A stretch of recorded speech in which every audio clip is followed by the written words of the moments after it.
اعوذ باللہ من الشیطان الرجیم بسم اللہ الرحمن الرحیم الحمد للہ رب العالمین الرحمن الرحیم مالک یوم الدین ایاک نعبد و ایاک نستعین اهدنا الصراط المستقیم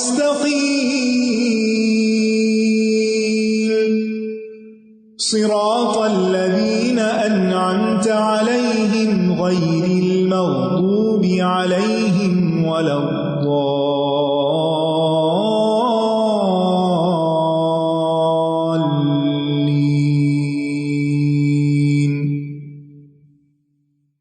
السلام علیکم ورحمۃ اللہ وبرکاتہ۔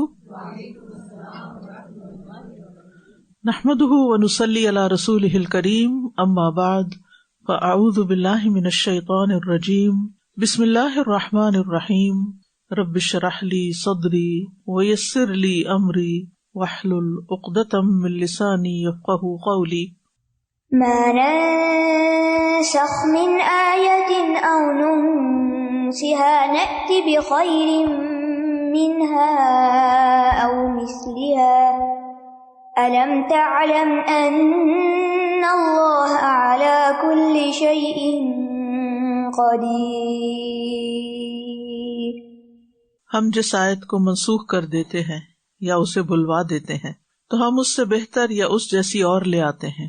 کیا آپ نہیں جانتے کہ بے شک اللہ ہر چیز پر پوری قدرت رکھنے والا ہے۔ یہود جن جن طریقوں سے لوگوں کو اسلام سے متنفر کر رہے تھے، ان میں سے ایک یہ بھی تھا کہ وہ قرآن کو مشکوک قرار دیں۔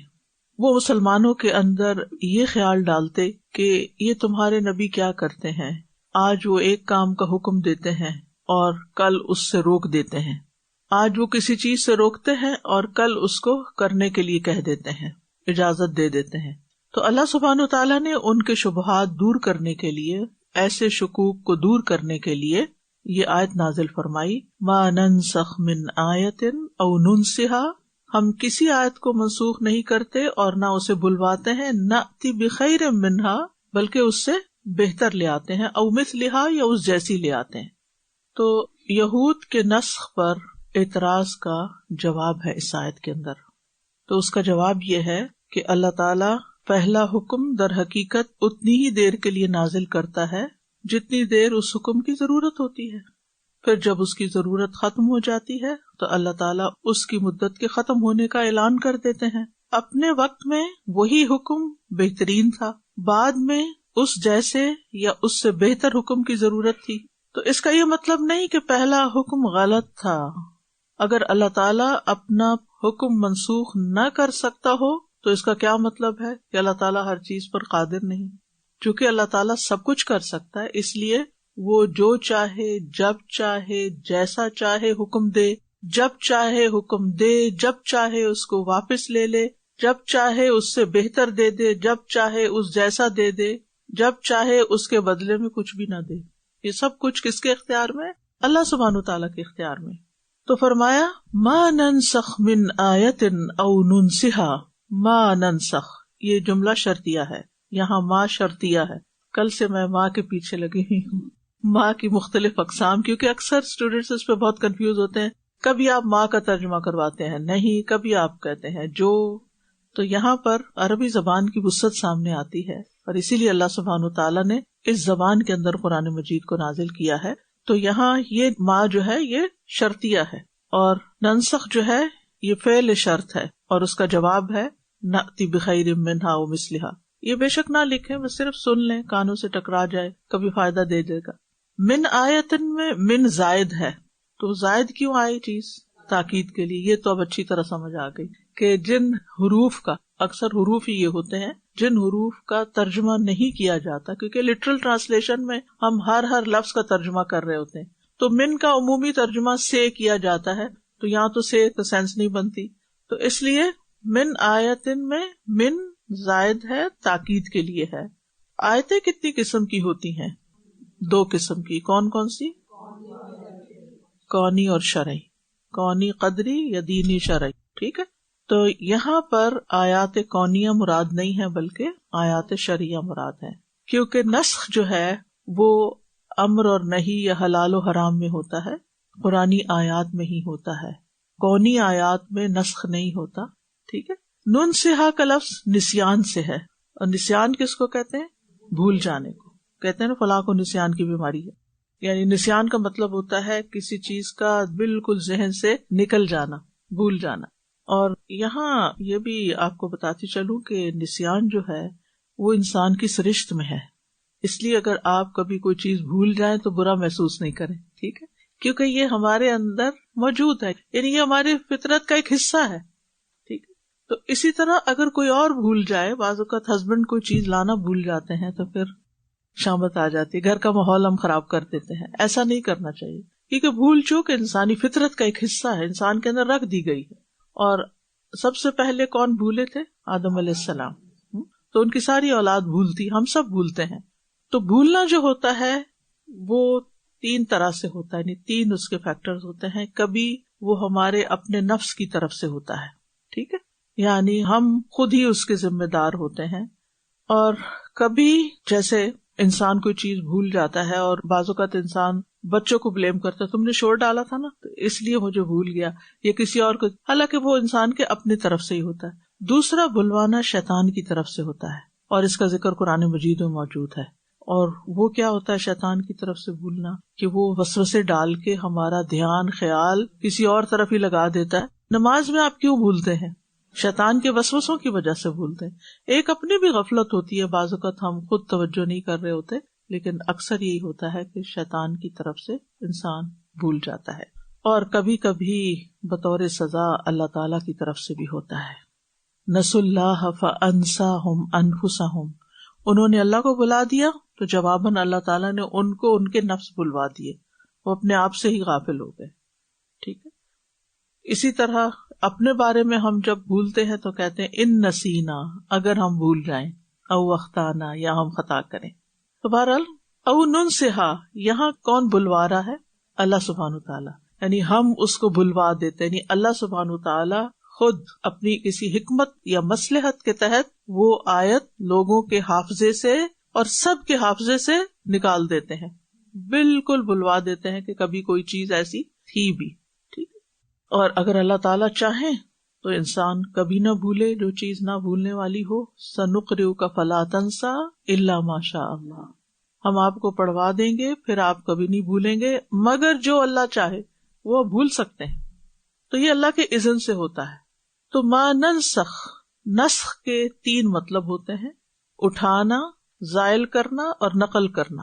یعنی اللہ سبحانہ تعالیٰ کسی بات کا حکم دیتے ہیں، پھر اس حکم کو کسی دوسرے حکم سے منسوخ کر دیتے ہیں. تو ایک ناسخ ہوتا ہے فاعل کے وزن پر، منسوخ کرنے والا یعنی کوئی اور آیت آ گئی، اس نے پچھلے حکم کو منسوخ کر دیا، ایبروگیٹ کر دیا. تو یا پھر نبی صلی اللہ علیہ وسلم کسی بات کا حکم دیتے ہیں اور پھر وہ اسے منسوخ کر دیتے ہیں. یعنی نسخ قرآن مجید میں بھی ہے اور نسخ حدیث میں بھی ہے. ٹھیک ہے. تو نسخ کا لفظی معنی تو کیا ہے؟ اٹھانا، زائل کرنا، نقل کرنا. لیکن اصطلاحی معنی بعد میں آنے والے حکم کے ساتھ پہلے کسی حکم کو ختم کر دینا. بعد میں آنے والے کسی حکم کے ساتھ پہلے حکم کو ختم کر دینا. جیسے پہلے بیت المقدس قبلہ مقرر ہوا، پھر بیت اللہ کی طرف منہ کرنے کا حکم دیا گیا. اسی طرح ہماری شریعت میں پہلی شریعتوں کے بہت سے احکامات منسوخ کر دیے گئے. تو قرآن و سنت میں نسخ جو ہے یہ اجماع سے ثابت ہے، یعنی ایسی چیز ہے کیونکہ قرآن کی آیت آ رہی ہے. لیکن ایسا کیوں ہے؟ اس میں کئی حکمتیں ہیں. اس سے خیر ہی نکلتی ہے، کیونکہ اکثر منسوخ ہونے والا حکم جو ہوتا ہے وہ مسلمانوں کے لیے آسانی پیدا کرتا ہے یا پھر اجر کو زیادہ کرتا ہے. یعنی پہلے حکم سے زیادہ بہتر چیز آ کر انسان کو کیا کرتی؟ اجر میں اضافہ کرنے کا باعث بنتی ہے. یا کبھی کبھی یہ مومن اور منافق کے فرق کو واضح کرنے کے لیے ہوتا ہے، امتحان کے لیے ہوتا ہے، ٹیسٹ ہوتا ہے.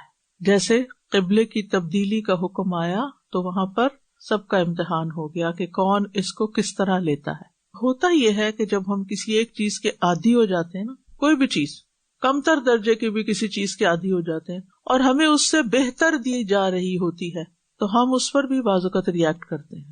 بعض اوقات آپ ایک گھر میں رہ رہے ہوتے ہیں، اس کے عادی ہو جاتے ہیں، آپ کو بڑا کنوینئنٹ ہوتا ہے، ہر چیز نزدیک ہوتی ہے، سارے کام آپ کے آسان ہوتے ہیں. پھر کیا ہوتا ہے، آپ کو کوئی بہت اچھا گھر ملتا ہے لیکن ذرا سا دور ہوتا ہے تو عموماً ہم خواتین کیا کرتے ہیں، یہ نہیں دیکھتے کہ بہتر گھر ملا ہے، کیا کہتے رہتے ہیں، جو اس کی منفی نیگیٹو چیزیں ہیں وہ مینشن کرتے رہتے ہیں.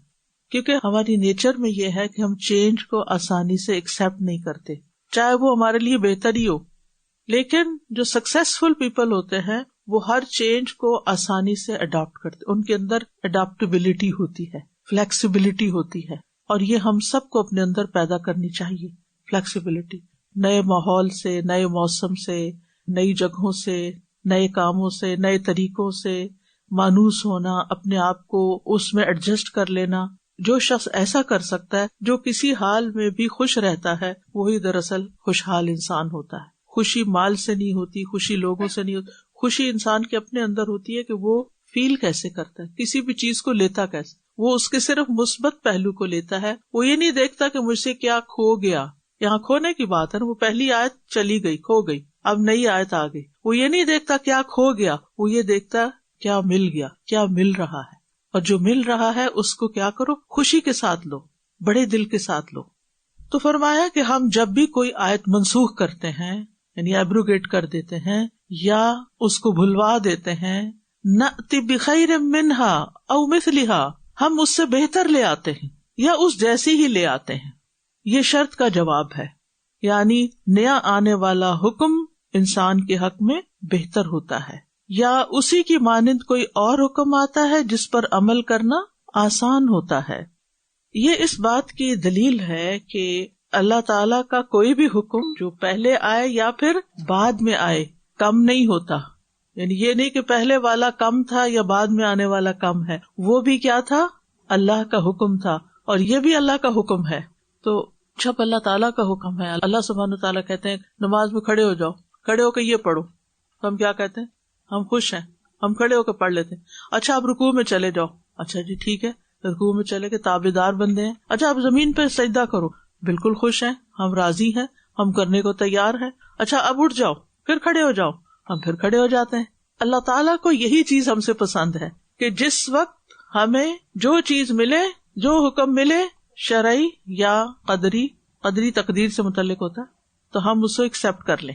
جو ہی ایکسپٹنس آئے گی نا، وہ ایکسپٹنس رضا میں بدل جائے گی. آپ رب کے فیصلے سے راضی ہوں گے تو رب آپ سے راضی ہو جائے گا، اور جو اللہ سے ناراض ہوتا ہے اللہ اس سے ناراض ہو جاتا ہے.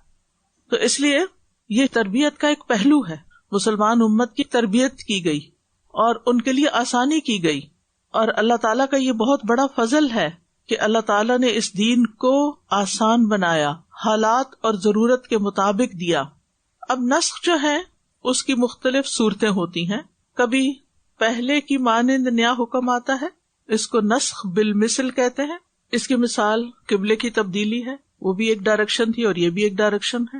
ٹھیک ہے، یعنی حکم میں تو صرف رخ ہی کرنا ہے نا، لیکن کعبے کی طرف رخ کرنا کیا ہے، افضل ہے. یعنی پہلے آپ ایک طرف رخ کر رہے تھے، اب آپ کو دوسری طرف کیا گیا، اور اسی طرح کا ہی حکم ہے. یہ کام وہی ہے جو کرنے والا ہے، لیکن دوسرا جو ہے وہ بہتر ہو گیا آپ کے لیے. دوسرا ہے کسی بھاری حکم کے بدلے ایک ہلکا حکم دینا، ثقیل کے بدلے خفیف دینا.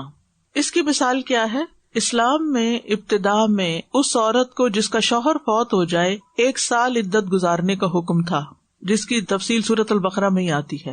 پھر اللہ سبحانہ تعالیٰ نے ایک اور حکم کے ساتھ اس کو منسوخ کیا. اب دوسرا حکم کیا آیا، 4 مہینے اور 10 دن.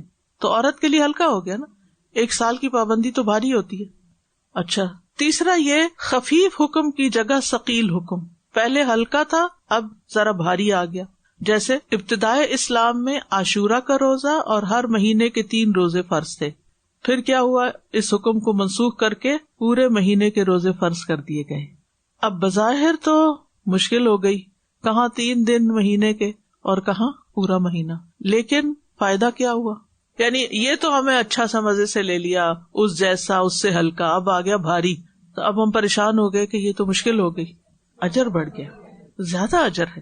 اور یقین مانے اصل بات کیا ہے کہ رمضان میں 30 بھی آسان ہے، عام مہینوں میں 3 بھی مشکل ہے، ٹھیک ہے نا؟ تو اس لیے اصل چیز ہے کہ اللہ کا ہر حکم برغبت و رضا لینا چاہیے کہ اللہ کا حکم ہے نا، بس ٹھیک ہے۔ جب ہم رمضان کے 30 ایکسپٹ کر لیتے ہیں تو وہ 3 بھی چند دن لگتے ہیں، گنتی کے چند دن، اور جب عام دنوں کے دل نہیں ہوتا نا تو پھر وہ 3 بھی بڑے مشکل لگتے ہیں۔ کبھی ایسا بھی ہوتا ہے کہ پہلے حکم کو منسوخ کر کے کوئی نیا حکم نہیں دیا جاتا، ٹھیک ہے؟ جیسے ایک وقت میں مسلمانوں پہ یہ واجب کیا گیا کہ اگر کوئی اللہ کے رسول صلی اللہ علیہ وسلم سے بات کرنا چاہتا ہے اور اکیلے میں بات کرنا چاہتا ہے تو پہلے صدقہ دے گا، پھر بعد میں یہ حکم منسوخ کر دیا گیا اور کوئی نیا حکم نہیں دیا گیا، بس ختم ہو گئی بات۔ اسی طرح تلاوت اور حکم کے اعتبار سے بھی کچھ قسمیں ہیں۔ بعض اوقات کسی حکم کی تلاوت اور حکم دونوں منسوخ ہو جاتے ہیں، ٹھیک ہے؟ تلاوت یعنی آیت بھی چلی گئی اور اس کا حکم بھی چلا گیا۔ اس کے بارے میں ایک حدیث میں آتا ہے کہ قرآن مجید میں پہلے یہ نازل ہوا تھا کہ 10 دفعہ دودھ پینے سے بچے کی رضاعت ثابت ہوتی ہے، یعنی بچہ پھر محرم ہو جاتا ہے 10 دفعہ دودھ پلانا۔ اب وہ آیت بھی چلی گئی، حکم بھی چلا گیا، اب کیا پتا چلتا ہے کہ 5 دفعہ، یعنی اگر کسی بچے نے 5 دفعہ کسی عورت کا دودھ پیٹ بھر کے پی لیا تو وہ اس کی رضائی ماں قرار پائے گی، اور جتنے رشتے نسب سے حرام ہوتے ہیں، نسب کیا ہوتا ہے جیسے اپنا اصلی باپ، اتنے ہی رضاعت سے بھی حرام ہو جاتے ہیں، حرمت ثابت ہو جائے۔ یہ آگے انشاءاللہ آئے گا سورۃ النساء میں، پھر آپ دیکھ لیجیے، البقرہ میں بھی کچھ آئے گا رضاعت کی باتیں۔ پھر بعض اوقات حکم منسوخ ہوتا ہے، تلاوت منسوخ نہیں ہوتی، جیسے یا ایھا الذین آمنوا لا تقربوا الصلاۃ وانتم سکارا، اے لوگو جو ایمان لائے ہو نماز کے قریب نہ جاؤ جبکہ تم نشے کی حالت میں ہو۔ یہ آیت تو موجود ہے لیکن اس کا حکم ختم ہو گیا کیونکہ نشہ ہی حرام ہو گیا، تو نشے کی حالت کی تو اجازت نہیں ہے نا یہاں پر۔ پھر اسی طرح بعض اوقات تلاوت منسوخ ہوتی ہے اور حکم منسوخ نہیں ہوتا، اور اس میں کہا جاتا ہے کہ پہلے یہ آیت ہوا کرتی تھی کہ اگر ابن آدم کے پاس سونے اور چاندی کی 2 وادیاں ہوں تو وہ ایک اور تلاش کرے گا، ٹھیک ہے؟ یہ پہلے آیت تھی، پھر آیت تو ختم ہوگی لیکن حکم اب بھی حدیث میں موجود ہے۔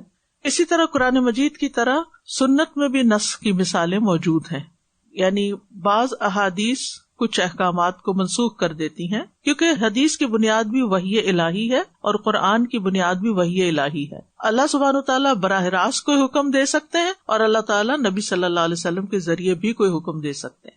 اسی طرح یہ بھی یاد رکھیے کہ سابقہ شریعتوں میں بھی نسخ ہوتا تھا، یعنی صرف ہماری امت کے لیے یہ سہولت نہیں بلکہ پچھلی شریعتوں میں بھی نسخ تھا۔ مثلا آدم علیہ السلام کے بیٹے بیٹی کا آپس میں نکاح بہن بھائی کا جائز تھا، بعد میں کیا ہوا؟ منع ہو گیا۔ اسی طرح بنی اسرائیل میں 2 بہنوں کا بیک وقت ایک مرد سے نکاح جائز تھا۔ کہا جاتا ہے کہ حضرت یعقوب علیہ السلام کی 2 بیویاں جو تھیں وہ دونوں بہنیں تھیں ایک ہی وقت میں، ایک یوسف علیہ السلام اور بنیامین کی مدر اور دوسری باقی بھائیوں کی۔ اسی طرح ابراہیم علیہ السلام کو بیٹے کی قربانی کا حکم دیا گیا لیکن قربانی سے پہلے ہی کیا ہوا؟ منسوخ ہو گیا اور اس کی جگہ پر مینڈا آیا تھا۔ اسی طرح جب نوح علیہ السلام کشتی سے اترے تھے تو سارے جانوروں کا گوشت کھا سکتے تھے، پھر اس کے بعد کیا ہوا؟ حلال حرام کو الگ کر دیا گیا، یعنی جو جنگلی جانور ہیں، درندے ہیں، ان کا گوشت نہیں کھایا۔ کیوں اس وقت کیا گیا ہوگا؟ آپ کو سمجھ آ رہی ہے نا حکمت؟ یعنی جب سارے ہی بکریاں گائے وغیرہ سب ختم ہو گئیں اور صرف چند جانور رہ گئے اور جن کی نسل سے پھر یہ تھا کہ اگر وہ سارے بکرے ختم کر دیتے تو بکروں کی آج نسل ہی نہ ہوتی، تو اس میں ان کو سہولت کے لیے کچھ جن کو آج ہم حرام جانور کہتے ہیں ان کو ان کا گوشت کھانے کی وقتی طور پر اجازت تھی۔ تو وقتی طور پر کرائسس میں کچھ چیزیں، حضرت آدم کے دور میں تو ان کے ہی بچے تھے، وہ کہاں سے اور کزن کے بچے لاتے، تو کرائسس تھے۔ اسی طرح یہاں بھی تو پھر اللہ سبحانہ وتعالیٰ نے نبی صلی اللہ علیہ وسلم پر شریعت کو اصلی خالص شکل میں ہمیشہ کے لیے باقی رکھا کہ اب اس کے بعد ضرورت نہیں رہی تبدیلیاں کرنے کی۔ ناؤ دین از کمپلیٹ، الیوم اکملت لکم دینکم واتممت علیکم نعمتی۔ تو اسی طرح اور بھی بہت سے واقعات ہیں، لیکن امید ہے اس سے آپ کو بات سمجھ آ جائے گی اور اس کی حکمت بھی سمجھ آ جائے گی، کیونکہ نسخ جو ہے وہ نعوذ باللہ ایسا نہیں کہ اللہ سبحانہ تعالیٰ کو پہلے پتا نہیں تھا تو ایک حکم دے دیا پھر تھوڑے دن کے بعد اپنی ورڈکٹ چینج کر دی، جیسے ہم انسانوں کے اندر ہوتا ہے ایک لا آتا ہے، پھر کچھ دن کے بعد پتہ چلتا ہے کہ نہیں اس سے فائدہ نہیں ہو رہا، تو لوگ پھر ساتھ جوڑ کے بیٹھتے ہیں، پھر تبدیل کر لیتے ہیں. تو وہ انسانوں کی لا علمی کی بنیاد پر یا تجربے کے نہ ہونے کی بنیاد پر ہوتا ہے، جبکہ اللہ سبحانہ وتعالیٰ کے اندر ایسی کوئی کمزوری نہیں ہے. وہ ہماری رعایت کی خاطر، ہماری ضرورت کی خاطر ہمیں مختلف حکم دیتے ہیں اور ان کو اپنی مرضی سے بدل بھی دیتے ہیں. لیکن اب جو بھی احکامات ہیں وہ واضح ہیں، لیکن ناسخ اور منسوخ کی مثالیں قرآن و سنت میں موجود ہیں، اور وہ بھی ہمارے امتحان کے لیے کہ ہم اس میں سے کس کو لیتے ہیں، منسوخ کو لیتے ہیں یا ناسخ کو لیتے ہیں. تو اصل فائدہ کیا ہے، حکمت کیا ہے؟ کبھی ثواب بڑھانے کے لیے، کبھی بندوں کی آسانی کے لیے، کبھی امتحان کے لیے کہ کون فرما بردار ہے اور کون نہیں. اور فرما برداری کا امتحان تو سبھی میں ہی ہے. اسی طرح نسخ تدریجاً احکام دینے کے لیے بھی ہے. یعنی مثلاً کسی چیز سے روکنا ہے، مثلا شراب سے روکنا تھا، تو اس کے لیے کیا ہوا، پہلے ایک سٹیپ میں ایک حکم آیا، پھر اس کے کچھ دن کے بعد دوسرا آیا، پھر اس کے بعد آخری حکم آ گیا کہ اب یہ حرام ہے، اس کو نہیں لے سکتے. کیونکہ لوگ بہت زیادہ اس میں انڈلج تھے، تو لوگوں کی آسانی کے لیے کہ وہ اسے ایکسپٹ کر پائیں. کیونکہ اوور نائٹ چینج جو ہوتا ہے وہ بہت مشکل ہوتا ہے. کوئی دوا ہوتی ہے نا، جیسے مینٹل ہیلتھ کی دوائیاں ہوتی ہیں عام طور پر، جب وہ کسی مریض کو دیتے ہیں تو اچانک نہیں چھوڑی جا سکتی. اسی طرح جیسے بلڈ پریشر وغیرہ کی دوا ہوتی ہے، تو اگر تبدیل کرنی ہو تو ایک دم سے سوئچ کرنا بعض اوقات مشکل ہوتا ہے. آپ ڈوز ریڈیوس کرتے ہیں اور پھر آہستہ آہستہ دوسری سوئچ کر جاتے ہیں. اور آپ دیکھیے کہ یہ ہماری عام روزمرہ زندگی میں بھی ہوتا ہے. مثلا ڈاکٹر کے پاس آپ جاتے ہیں، وہ آپ کی سمٹمز دیکھ کے آپ کو دوا دیتا ہے. وہ دوا 3 دن کے لیے دیتا ہے، دیکھتا ہے کہ سمٹمز چینج ہو رہی ہیں تو دوبارہ بدل دیتا ہے اس کو. تو اب آپ کہیں اس ڈاکٹر کو تو کچھ پتا نہیں، پہلے اس نے مجھے کوئی دوا دی اب کوئی اور دے دی. ایسا نہیں ہوتا. وہ اس وقت کی ضرورت تھی اور اب یہ تبدیلی اس وقت کی ضرورت ہے. لیکن یہ اللہ تعالیٰ کو پتا تھا کہ اب سے قیامت تک کے لیے جو حکم دیے جا رہے ہیں وہ کافی ہیں، اب ان میں مزید تبدیلیوں کی ضرورت نہیں ہے. ہاں، سچویشن کے مطابق آیات اور احکامات موجود ہیں کہ سفر میں ہو تو کیا کرو، بیمار ہو تو کیا کرو. وہ اس دین کے اندر ہی رخصتیں موجود ہیں اور اس کو واضح بھی کر دیا گیا ہے. اسی طرح آپ دیکھیں کہ شروع میں مسلمان جو نماز پڑھتے تھے وہ صرف 2 رکعتیں پڑھتے تھے، 2 صبح اور 2 شام. پھر 5 نمازیں فرض ہیں، اور ان میں سے بھی پھر کیا ہوا کہ مختلف اوقات میں کہیں 2 ہیں، کہیں 3 ہیں، کہیں 4 ہیں. الم تعلم، کیا تم نہیں جانتے، تمہیں نہیں معلوم، ان اللہ علی کل شیء قدیر، کہ اللہ سبحانہ وتعالیٰ ہر چیز پر پوری قدرت رکھتا ہے، وہ سب کچھ کر سکتا ہے. اور انہی میں سے ایک چیز کیا ہے کہ وہ اپنے ہی دیے ہوئے حکم کو بھی منسوخ کر سکتا ہے. اللہ سبحانہ وتعالیٰ کا یہ نام جو ہے القدیر، اس سے ملتا جلتا ایک اور نام بھی ہے القادر، المقتدر. تو اللہ تعالیٰ کے پاس ایبسولوٹ قدرت ہے، وہ ہر کام کو کرنے کی پوری قوت رکھتا ہے، پورا کنٹرول رکھتا ہے اس پر. اللہ تعالیٰ کا یہ نام تقریباً ہر سپارے میں آتا ہے، بہت دفعہ یہ ریپیٹ ہوتا ہے. اس لیے جب آپ دعا کریں نا پورے یقین کے ساتھ کیا کریں کہ اللہ تعالیٰ آپ تو القدیر ہیں، القادر ہیں، المقتدر ہیں، آپ تو یہ کام کر سکتے ہیں، آپ میرے لیے آسانی کر دیں. جو بھی آپ کی پھر دعا ہو، کہتے ہیں نا کہ فَلِلَّهِ الْأَسْمَاءُ الْحُسْنَى فَادْعُوهُ بِهَا، اللہ تعالیٰ کے اچھے اچھے نام ہیں، ان ناموں سے اس کو پکارو. تو یہی طریقہ ہوتا ہے کہ اللہ تعالیٰ کی ان صفات کا ذکر کر کے اللہ تعالیٰ کو پکار کے پھر اپنی حاجت رکھی جائے. تو اس آیت سے جو باتیں پتہ چلتی ہیں وہ یہ کہ شرعی احکام کو نافذ کرنے میں اصل حکم اور اصل اختیار اللہ کے پاس ہے. ہم اسے تبدیل نہیں کر سکتے کہ نہیں ہم خود سے کہیں اچھا بیٹے ظہر کا وقت ہے، تم تھکے ہوئے 4 رکعتیں نہیں پڑھ سکتے، 2 ہی پڑھ کے لیٹ جاؤ. نہیں، ہم اس کو تبدیل نہیں کر سکتے. اللہ تعالیٰ خود تبدیل کر سکتا ہے کہ ہاں سفر میں ہو تو 2 رکعت پڑھ لو، یہ اللہ کا حکم ہے. پھر یہ ہے کہ محمد صلی اللہ علیہ وسلم کی شریعت میں اور پچھلی شریعتوں میں نسخ ثابت ہے. وقت کی مناسبت سے اللہ تعالیٰ نے احکامات میں تبدیلی کی. نسخ کا ہونا مصلحت کے تابع ہے اور ناسخ منسوخ سے بہتر ہی ہوتا ہے، اور نسخ میں اللہ تعالیٰ کی رحمت اور حکمت نظر آتی ہے. أَلَمْ تَعْلَمْ أَنَّ اللَّهَ لَهُ مُلْكُ السَّمَاوَاتِ وَالْأَرْضِ وَمَا لَكُم مِّن دُونِ اللَّهِ مِن وَلِيٍّ وَلَا نَصِيرٍ. کیا آپ نہیں جانتے کہ بے شک آسمانوں اور زمین کی بادشاہت اللہ ہی کے لیے ہے، اور تمہارے لیے اللہ کے سوا نہ کوئی دوست ہے اور نہ کوئی مددگار. اس آیت کا تعلق بھی پچھلی آیت سے ہے کہ کیا تم نہیں جانتے کہ آسمان و زمین کی سلطنت اللہ کے اختیار میں ہے، وہ اس میں جو چاہتا ہے کرتا ہے. وہ بادشاہی کیسا کہ جس کے پاس کچھ کرنے کا اختیار ہی نہ ہو، وہ تو حاکم مطلق ہے، جو چاہے کرے، جسے چاہے حلال کر دے، جسے چاہے حرام کر دے، اور وہ بندوں کو آزماتا بھی ہے اور دیکھتا ہے کہ کون فرما بردار ہے اور کون نہیں ہے۔ الم تعلم، کیا تم نہیں جانتے؟ یہاں خطاب تو نبی صلی اللہ علیہ وسلم کو ہے، لیکن مراد امت ہے، انڈائریکٹلی ہم سب کو مخاطب کیا گیا ہے، کیونکہ آخر میں آیا نا وَمَا لَكُم مِّن دُونِ اللَّهِ مِن وَلِيٍّ وَلَا نَصِيرٍ، کیونکہ آپ سوال کر سکتے ہیں کہ آپ یہ کہاں سے کہہ سکتی ہیں کہ خطاب نبی صلی اللہ علیہ وسلم کو ہے لیکن مراد امت ہے، کیونکہ آخر میں اختتام جہاں پر ہو رہا ہے مَا لَكُم، وہ ہم سے خطاب ہے، ٹھیک ہے۔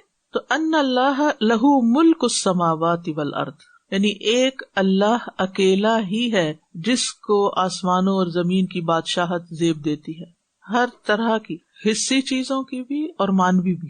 حصی کون سی ہیں؟ جیسے آسمان زمین اور جو ان کے بیچ میں، یہ سب حصی چیزیں ہیں جن کو ہم چھو سکتے ہیں، دیکھ سکتے ہیں۔ اور مانوی کون سی ہیں؟ جیسے آیات، احکامات وغیرہ۔ اور اللہ سبحانہ وتعالیٰ خوب جانتا ہے جو کچھ وہ نازل کرتا ہے، اللہ کو پتا ہے۔ سورۃ النحل میں آتا ہے وَإِذَا بَدَّلْنَا آیَةً مَّكَانَ آیَةٍ وَاللَّهُ أَعْلَمُ بِمَا يُنَزِّلُ قَالُوا إِنَّمَا أَنتَ مُفْتَرٍ بَلْ أَكْثَرُهُمْ لَا يَعْلَمُونَ۔ اور جب ہم کوئی آیت کسی دوسری آیت کی جگہ بدل کر لاتے ہیں اور اللہ زیادہ جاننے والا ہے جو وہ نازل کرتا ہے، تو وہ کہتے ہیں تم تو گھڑ کر لانے والے ہو، بلکہ ان کے اکثر نہیں جانتے۔ تو اس سے کیا پتہ چلتا ہے کہ اللہ سبحانہ تعالیٰ اپنے علم کے ساتھ جو چاہتا ہے نازل کرتا ہے۔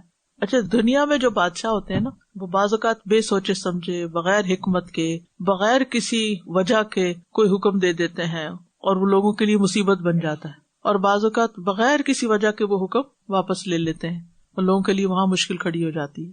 اللہ تعالیٰ ایسا نہیں ہے۔ اللہ تعالیٰ کو اچھی طرح پتا ہے کہ وہ کیا نازل کر رہا ہے، کیوں نازل کر رہا ہے، کیوں منسوخ کر رہا ہے، کیوں اس کی جگہ نئی چیز بھیج رہا ہے۔ اللہ تعالیٰ پورے اختیارات رکھتا ہے۔ اور پھر وَمَا لَكُم مِّن دُونِ اللَّهِ مِن وَلِيٍّ وَلَا نَصِيرٍ، تو ہم سے خطاب ہے یا جن سے بھی خطاب ہے ان سے کہا جا رہا ہے کہ تمہارے لیے اللہ کے سوا کوئی اور ولی اور نصیر نہیں۔ اچھا، اللہ کا ولی بننے کے لیے یا اللہ کو اپنا ولی بنانے کے لیے کیا کرنا پڑتا ہے؟ اندھیری رات میں سمندر کے کنارے کھڑے ہو کر ایک ٹانگ پر 1000 دفعہ یا اللہ پکارنا پڑتا ہے، کیونکہ ہمارے اسی طرح کے کانسیپٹ ہیں نا، فلاں ولی اللہ ہے، اتنے سال سے وہ سویا نہیں، اتنے سال اس نے کھایا نہیں۔ اور کیا اللہ کے رسول صلی اللہ علیہ وسلم بھی ولی نہیں تھے؟ کیا انہوں نے اس قسم کی زندگی گزاری اور ایسی حرکتیں کی؟ قطعاً نہیں۔ ان کے ہر کام میں، ہر ایکشن میں حکمت اور خوبصورتی تھی، اسوۃ حسنہ تھے۔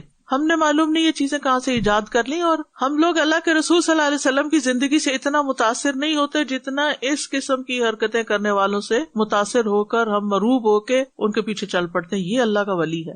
اللہ کے ولی ضروری نہیں، اس طرح جو چاہتا ہے کہ اللہ کا ولی بنے اس کو اللہ کی اطاعت سب سے زیادہ کرنی چاہیے اور اس کی نافرمانی کے کاموں سے بچنا چاہیے۔ ایسے کام کرنے چاہیے جس سے اس کا قرب حاصل ہو، اس کی ولایت حاصل ہو۔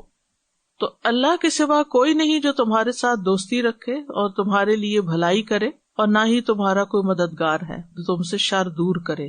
ولی یا دوست وہ ہوتا ہے جو آپ کے لیے خیر لاتا ہے، اور مددگار، ہیلپر، سپورٹر وہ ہوتا ہے جو آپ کی ذمہ داریوں، کاموں کو بانٹ لیتا ہے، آپ کی مشکل آسان کر دیتا ہے۔ تو یہ اللہ تعالیٰ کی ولایت ہی ہے کہ اس نے ایسے احکامات دیے ہیں کہ جس میں لوگوں کا فائدہ ہے۔ اس آیت سے یہ پتہ چلتا ہے کہ صرف ایک اکیلا اللہ ہی آسمان و زمین کا مالک ہے۔ پھر یہ کہ کوئی خیر، کوئی بھلائی اللہ کے اذن کے بغیر حاصل نہیں کی جا سکتی، کوئی چیز اللہ کے اذن کے بغیر نقصان نہیں دے سکتی۔ فائدہ اور نقصان صرف اور صرف اللہ کے ہاتھ میں ہے۔ اللہ ہی بہترین دوست اور بہترین مددگار ہے۔ قرآن مجید سے پتہ چلتا ہے کہ اللہ ایمان والوں کا دوست ہے۔ اللہ ولی المؤمنین، اللہ ولی المتقین، تو کس کا دوست ہوا؟ تقوی والوں کا۔ وَهُوَ يَتَوَلَّى الصَّالِحِينَ، اللہ ولی ہے کس کا؟ صالحین کا۔ وَكَفَى بِاللَّهِ وَلِيًّا، اللہ کا ولی ہونا ہمارے لیے کافی ہے، لہذا ہمیں اسی پر بھروسہ کرنا چاہیے۔ هُوَ مولانا وَعَلَى اللَّهِ فَلْيَتَوَكَّلِ الْمُؤْمِنُونَ، اسی سے ہی مدد مانگنی چاہیے۔ جو شخص اللہ کو اپنا ولی بنا لیتا ہے یا اللہ جس کا ولی بن جاتا ہے، بوتھ ویز، تو پھر اس کے فائدے کیا ہیں؟ ایسے انسان کو کوئی نقصان نہیں دے سکتا. اس کے مطلب نہیں اس کی زندگی میں امتحان کوئی نہیں آتا، آئیں گے، لیکن کامیاب یہی ہوگا، کامیابی اسی کو ملے گی. اس کا ٹیسٹ ہوگا لیکن الٹیمیٹلی فائدہ اور کامیابی اسی کے حصے میں آئے گی. پھر اسی طرح اللہ تعالیٰ فرماتے ہیں الا ان اولیاء اللہ لا خوف علیہم ولا هم یحزنون، خبردار اللہ کے دوستوں پر نہ کوئی خوف ہوگا اور نہ کوئی غم ہوگا. کون ہے اللہ کے ولی؟ الذین آمنوا وکانوا یتقون، وہ جو ایمان لائے اور وہ تقوی اختیار کرتے ہیں. لہم البشریٰ فی الحیاۃ الدنیا، ان کے لیے دنیا میں بھی خوشخبریاں ہیں. اس کا یہ مطلب نہیں کہ ان کو غم یا پریشانی نہیں آتی ہے، لیکن وہ تبدیل بھی ہو جاتی ہے. یعنی وقتی طور پر پریشانی آتی ہے لیکن ختم ہو جاتی ہے، کہ اطمینان قلب ان کو نصیب ہوتا ہے. وفی الآخرہ، اور خاص طور پر آخرت میں انہیں کوئی خوف اور غم نہیں ہوگا. لا تبدیل لکلمات اللہ، اللہ کی باتیں نہیں بدلتی. اگر اللہ نے کہہ دیا نا تو یہی سچ ہے. ذالک هو الفوز العظیم، یہ ہے اصل بڑی کامیابی. اور قیامت کے دن خاص اللہ کی رحمتیں ایسے لوگوں پر ہوں گی جو اللہ کے ولی ہوں گے. ام تريدون ان تسألوا رسولكم كما سئل موسى من قبل ومن يتبدل الكفر بالإيمان فقد ضل سواء السبيل.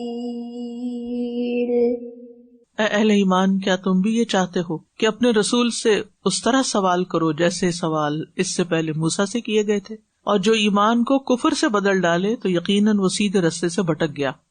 اسلام سے متنفر کرنے کا دوسرا طریقہ جو یہود نے اختیار کیا تھا وہ یہ تھا کہ وہ مسلمانوں کے سامنے طرح طرح کے سوالات پیش کرتے اور کہتے ذرا جا کر اپنے نبی سے پوچھ کر بتاؤ کہ وہ ان کے بارے میں کیا کہتے ہیں.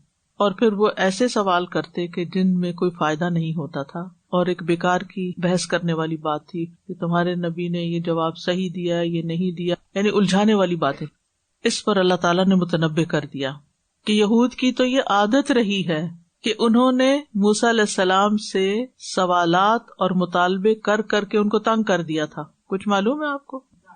گائے کا واقعہ. اس کے علاوہ بھی کوئی مطالبہ، اجعل لنا الہا، ہمارے لیے بھی کوئی الہ بنا دے. اور لن نصبر علی طعام اذ استسقى موسیٰ لقومہ، پانی مانگا، کھانا مانگا، سایہ چاہیے، کبھی کوئی مطالبہ کبھی کوئی مطالبہ. اللہ کو دیکھنا ہمیں. تو مسلمانوں کو ادب سکھایا جا رہا ہے کہ تم ویسے نہیں بنو گے، ویسا سلوک اپنے نبی سے نہیں کرو گے جیسا یہود نے اپنے نبی سے کیا، موسیٰ علیہ السلام سے کیا. یعنی تم لایانی اور بے مقصد سوالات کرنے سے پرہیز کرو. ام تریدون ان تسألوا، کیا تم چاہتے ہو کہ تم سوال کیا کرو رسولکم، اپنے رسول سے. اپنے رسول سے مراد کون؟ محمد صلی اللہ علیہ وسلم. وہ سب کے رسول تھے، اسی لیے رسولکم کہا گیا. کما سئل موسیٰ من قبل، جیسے خاص طور پر موسیٰ علیہ السلام سے اس سے پہلے سوالات کیے گئے تھے. اگرچہ سوالات یہاں نہیں بتائے گئے لیکن اشارہ کر دیا گیا. ایک اور ان کا سوال تھا کہ ہم پر وہ کتاب اترے، آپ پر نہیں، یعنی پیغمبر پر نہیں، ڈائریکٹ ہمارے پاس آئے تو پھر ہم مانیں گے کہ یہ اللہ کی کتاب ہے. اور پھر یہ کہ اللہ تعالیٰ کو سامنے دیکھنا چاہتے ہیں. اسی طرح مشرکین بھی رسول اللہ صلی اللہ علیہ وسلم سے طرح طرح کے سوالات کیا کرتے تھے. وہ کہتے تھے کہ ہمارے لیے زمین سے چشمہ نکالو، یا مکہ کے زمین پر ایک باغ لگا دو اور اس میں نہریں چلا دو، یا آسمان کا کوئی ٹکڑا ہم پہ گرا دو، یا فرشتوں کو سامنے لا کے دکھاؤ، یا اپنے لیے کوئی سونے چاندی کا ایک گھر بنا کے دکھاؤ، اور یا ترقی فی السماء، ہمارے سامنے آسمان پہ چڑھو. یعنی طرح طرح کے مطالبے تھے مشرکین مکہ کے بھی، تنگ کرنے کے لیے، ستانے کے لیے. ہم نہیں مانیں گے جب تک آپ یہ اور یہ کام نہیں کریں گے. اچھا، یہ ذہنیت آج بھی نہیں بدلی. آج بھی لوگ کہتے ہیں اگر آپ ہمارے اس سوال کا جواب دے دینا تو ہم آپ کو مان جائیں گے، اور وہ پھر انتہائی الٹا سا کوئی سوال کریں گے جس کی کوئی تک بھی نہیں بنتی بعض اوقات، اور نہ ہی اس کی کوئی ضرورت ہوتی، کیونکہ ماننا نہیں ہوتا نا، تو آپ کو صرف پھنسانے کے لیے، آپ کو غلط ثابت کرنے کے لیے حجت بازی کر رہے ہوتے ہیں، ورنہ ان کا کوئی مقصد نہیں ہوتا. تو مسلمانوں کو اس طرح کے سوالات کرنے سے منع کیا گیا ہے. اللہ تعالیٰ نے منع فرمایا ہے، بیکار سوال نہیں کرنے چاہیے، کیونکہ بیکار سوال بیکار ذہن کی علامت ہوتے ہیں. جب آپ کے ذہن میں کوئی مقصد ہوتا ہے نا کسی چیز کو پا لینے کا، تو پھر آپ اسی کے مطابق سیکھتے بھی ہیں اور اسی کے مطابق عمل بھی کرتے، سوال بھی اسی کے مطابق ہوتے ہیں. مثلاً اگر کوئی آپ سے پوچھے اچھا یہ بتائیے کہ قبر کے سوال کس زبان میں ہوں گے، تو ہمیں تو نہیں بتایا گیا، وہ عربی میں آتے ہیں. اچھا ہمیں تو عربی نہیں آتی، پھر کیا ہوگا؟ پھر سکھا دے گا پھر اللہ آپ کو. جنت میں کون سی زبان بولی جائے گی؟ امام شابی سے کسی نے پوچھا ابلیس کی بیوی ہے؟ انہوں نے کہا ہاں ہے، کیونکہ قرآن مجید میں اس کی اولاد کا ذکر ملتا ہے. تو وہ کہنے لگے اس کا نام کیا؟ انہوں نے کہا ہم اس کی شادی میں حاضر نہیں تھے. اچھا، اسی طرح بعض لوگ سوال اس لیے کرتے ہیں تاکہ سامنے والے کو جواب نہ آئے تو وہ اپنی معلومات کا اظہار کر سکیں کہ ہم زیادہ انٹلیکچوئل ہیں، آپ کیا بتاتے ہیں ہم آپ سے بھی زیادہ جانتے ہیں. یعنی آپ کو لیٹ ڈاؤن کرنے کے لیے سوال کرتے ہیں، یعنی ان کا امتحان لینے کے لیے کہ کتنے پانی میں. تو امام مالک سے کسی نے سوال کیے تو انہوں نے یحییٰ ابن یحییٰ تھے، سینکڑوں میل کا سفر کر کے ان کے پاس آئے تھے. تو اہل مغرب کے کچھ سوال تھے تو انہوں نے پوچھے تو انہوں نے کہا کہ لا ادری، مجھے نہیں معلوم جواب. کسی اور سوال کے بارے میں پھر کہا تو شاگرد کہنے لگے کہ امام صاحب یہ بتائیے کہ میں وہاں جا کر اپنے لوگوں کو کیا کہوں گا کہ امام صاحب کو جواب نہیں آتے تھے؟ کہنا ہاں بالکل یہی جا کے کہنا کہ مالک لا یدری، مالک کو یہ جواب نہیں آتے تھے، بات ختم. اسی طرح کبھی بھی لوگوں کو غلط جواب نہ دیں، جو نہیں آتا بتا دیں مجھے نہیں اس کا جواب آتا، I don't know, I have no idea. Simple. کیا کر لے گا کوئی؟ یعنی کیا ہو جائے گا؟ کیا آسمان گر پڑے؟ کیا زمین پھٹ پڑے گی؟ نہیں، کچھ بھی نہیں ہوگا. اگر غلط جواب دیے تو پکڑ ہوگی. اسی لیے ساری زندگی اپنے آپ کو طالب علم کہیں، اسٹوڈنٹ آف نالج. میں تو ابھی بھی سیکھ رہی ہوں، مجھے کوئی شوق نہیں اسکالر کہلوانے کا، اور نہ میں جو بن کے دکھانا ہے. میں سیکھ رہی ہوں اور اس لیے سیکھ رہی ہوں کہ اپنی اصلاح کر سکوں، عمل کر سکوں. اور اگر یہ بھی ہو گئی تو میں سمجھتی ہوں کہ بہت بڑا کام ہو گیا. اور جس کا جواب آتا ہو اور یقین ہو، پڑھ چکے ہوں، اتنا بتا دیں، اپنے پاس سے اضافے نہیں کریں. کیونکہ دین میں ہمیں اجازت نہیں کہ اپنے پاس سے باتیں گڑھ کے دوسروں کو خوش کریں. ہمارے اوپر یہ ذمہ داری نہیں ہے کہ ہم جھوٹ بول کے غلط بیانی کر کے دوسروں کو خوش کریں. اگر ہمیں ایسا نہیں کیا تو ہمیں کوئی پوچھے گا نہیں کہ ایک سوالی آیا تھا تو تم نے اس کے سامنے جھوٹ کوئی نہ بولا. ہمیں نہیں بولنا. یہاں بنیادی طور پر مسلمانوں کو کثرت سوال سے منع کیا گیا ہے. ایک دفعہ ایک صحابی نے پوچھا میرے والد کون ہیں، کیونکہ عربوں میں زنا وغیرہ عام تھا، تو اسلام سے پہلے تو کوئی منع نہیں تھا. تو بعض لوگوں کو پھر لوگ تانے دیتے تھے یہ تمہارا باپ نہیں ہے، تم کسی اور کی اولاد ہو. تو میرا باپ کون ہے؟ تو دوسرا ایک اور کھڑا ہو کہ میرا باپ کون ہے. نبی صلی اللہ علیہ وسلم کو غصہ آ گیا. حالانکہ ایسے سوال کسی مجلس میں تو کرنا ہی نہیں چاہیے. اگر آپ کو وحی کے ذریعے معلوم ہو جائے اور آپ بتا دیں تو پھر آپ دیکھیں کہ آپ کی کیا عزت رہ جائے گی. تو اپنے لیے مشکل کھڑی کرنے والی بات ہے نا. تو آپ نے فرمایا اس ذات کی قسم جس کے ہاتھ میں میری جان ہے، میں آپ ضرور بتاؤں گا کہ کس کا باپ کون ہے، چاہے وہ اس کے باپ کے طور پر معروف ہو یا نہ ہو. تو یہ سن کے حضرت عمر گھٹنوں کے بل گر پڑے، کہنے لگے اللہ ہم توبہ کرتے ہیں. تو یہ آیت نازل ہوئی کہ اے لوگو جو ایمان لائے ہو، تم ایسی چیزوں کے بارے میں سوال نہ کیا کرو کہ اگر تم پہ ظاہر کر دی جائے تو تمہیں بری لگے. تو ہمارے دین میں ویسے بھی بال کی کھال اتارنا سخت منع ہے، کیونکہ اس سے دین مشکل ہو جاتا ہے. جو حکم ملا ہے جیسے سمجھ آ رہی ہے کر لو. ابن عباس کہتے کہ بعض لوگ صرف رسول اللہ صلی اللہ علیہ وسلم سے مذاق کے طور پہ سوال کرتے تھے. کوئی پوچھتا میری اونٹنی گم ہو گئی ہے تو وہ کہاں ہے. جیسے آج بھی آپ دیکھیں کہ جو ریلیجس پرسن ہوتے ہیں، لوگ سمجھتے شاید ان کو کوئی غیب کا علم ہے، چلو چل کے پوچھتے ہیں چوری کس نے کی میری. لوگ جاتے ہیں باقاعدہ چوریاں پوچھنے، ان کو کہاں سے خبر آتی ہے. تو ایسی چیزیں نہیں کرنی چاہیے. ہاں، حصول علم کے لیے جینوئن سوال کیا جا سکتا ہے. اسٹوڈینٹس کا امتحان لینے کے لیے سوالات دیے جا سکتے ہیں، ٹیسٹ لیا جا سکتا ہے، ٹھیک ہے. اس میں سوال کرنا منع نہیں ہے کہ آپ نے کیا سمجھا اور کتنا سمجھا. وہ تو اسی علم کے بارے میں سوال ہوگا نا جو دیا جا چکا ہے. اسی طرح اگر آپ کو کسی چیز پر کنفیوژن ہے اور عمل کرنا چاہتے ہیں، آپ اس پہ سوال کر سکتے ہیں. قرآن مجید میں آتا ہے فَاسْأَلُوا أَهْلَ الذِّكْرِ إِن كُنتُمْ لَا تَعْلَمُونَ. اگر کسی مسئلے کے بارے میں علم نہیں تو علم والوں سے پوچھ لو. صحابہ نے سوال کیے، آپ سے شراب اور جوئے کے بارے میں سوال کرتے ہیں، یتیموں کے بارے میں سوال کرتے ہیں، مال کہاں خرچ کریں اس کے بارے میں سوال کرتے ہیں. تو مصلحت کے تحت سوال کرنے کی اجازت ہے، بغیر مقصد کے سوال نہیں کرنے چاہیے، اور فن کے طور پر اور بحث مباحثے کے لیے سوال نہیں ہونے چاہیے. اور خاص طور پر اگر احکامات کو ٹکرا کے پیش کرنا ہو کہ ایک جگہ تو یہ آتا ہے تو یہاں یہ کیوں آ گیا. نہیں، اگر آپ سمجھنا چاہتے ہیں تو ویل اینڈ گڈ، آپ تحقیق کیجئے، ریسرچ کریں، جانیں. لیکن اگر اعتراض کے طور پہ آپ کر رہے ہیں یہ ثابت کرنے کے لیے کہ یہ قرآن عمل کے قابل نہیں ہے، تو اس قسم کی حرکت جو ہے وہ دین کے منافی ہے، کیونکہ اس سے انسان کا ایمان کفر میں بدل سکتا ہے.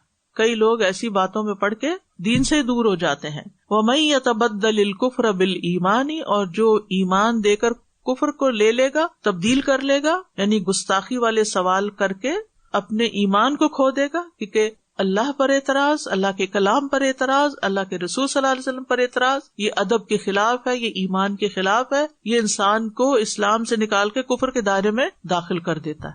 تو یہاں اس کی طرف اشارہ ہے. تو یہ اللہ اور اس کے رسول کے ساتھ کفر ہے کہ انسان اعتراض والے اور بے مقصد اس طرح کے گستاخی والے سوال کرے. اور جو ایسا کرے گا فقط ضل سواء السبیل، وہ سیدھے راستے سے بھٹک جائے گا. یعنی سواء السبیل سے مراد ہے درمیانہ راستہ، یعنی سیدھا راستہ مراد ہے. یعنی راستے کے درمیان سے ہٹ کر سائڈوں پہ چلا جائے گا اور پھر وہاں سے باہر بھی نکل سکتا ہے.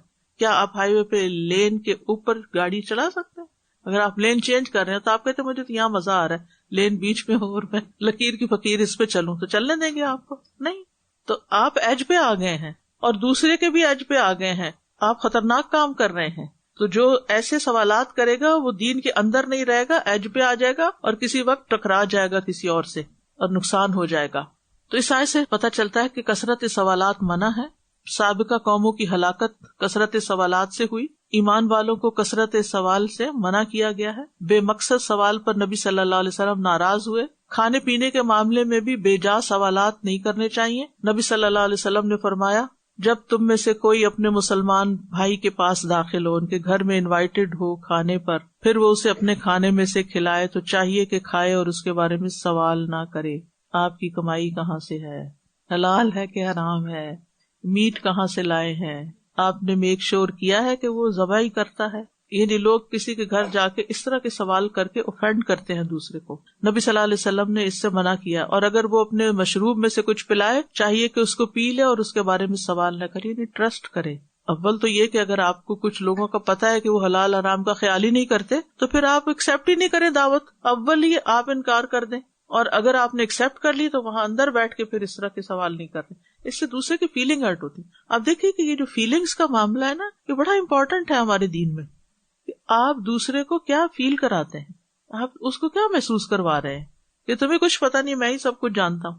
اسی طرح اگر ضرورت پیش بھی آ جائے، بعض لوگوں کو کچھ فوڈ الرجیز ہوتی ہیں، آپ یہ پوچھ سکتے ہیں کہ کوئی نٹس تو نہیں، تو اس سے وہ افرڈ نہیں ہوگا، وہ کچھ ہی سے جواب دے گا کہ آپ بے فکر ہو کے کھائیں نٹس نہیں، یا کسی خاص چیز کے بارے میں آپ کو منع کیا گیا ہے تو اس کا کوئی حرج نہیں. لیکن ایسے سوال جس سے دوسرا یہ سمجھے کہ یہ آپ پر شک کر رہا ہے یا آپ کو برا انسان قرار دے رہا ہے تو وہ ٹھیک نہیں ہے. اور اسی طرح رسول اللہ صلی اللہ علیہ وسلم نے فرمایا بے شک مسلمانوں میں سب سے بڑا مجرم وہ ہے جس نے کسی ایسی چیز کے بارے میں سوال کیا جو حرام نہیں تھی مگر اس کے سوال کی وجہ سے حرام ہو گئی. اور من حسن اسلام المرء ترکہ ما لا یعنی ہے، اسلام کی خوبصورتی یہ ہے کہ ان باتوں کو چھوڑ دے کہ جس سے ان کا مطلب ہی نہیں. پھر اس آیت سے جو خاص بات پتہ چل رہی ہے کہ ایمان کو کفر سے نہیں بدلنا چاہیے. حدیث میں آتا ہے 3 باتیں جس میں ہوگی وہ ایمان کی مٹھاس، سویٹنس چکھ لے گا. اس میں سے ایک کیا ہے کہ وہ کفر میں واپس جانے کو ایسا برا سمجھے جیسے آگ میں ڈالے جانے کو برا سمجھتا ہے. اور ویسے بھی یہ کہ اللہ تعالیٰ سے ایمان پر ثابت قدمی کی دعا کرنی چاہیے اور ایمان سے مزین ہونے کی دعا کرنی چاہیے. اللہم زیننا بزینت الایمان وجعلنا ہداۃ مہتدین. وَدَّ كَثِيرٌ مِّنْ أَهْلِ الْكِتَابِ لَوْ يَرُدُّونَكُمْ مِّن بَعْدِ إِيمَانِكُمْ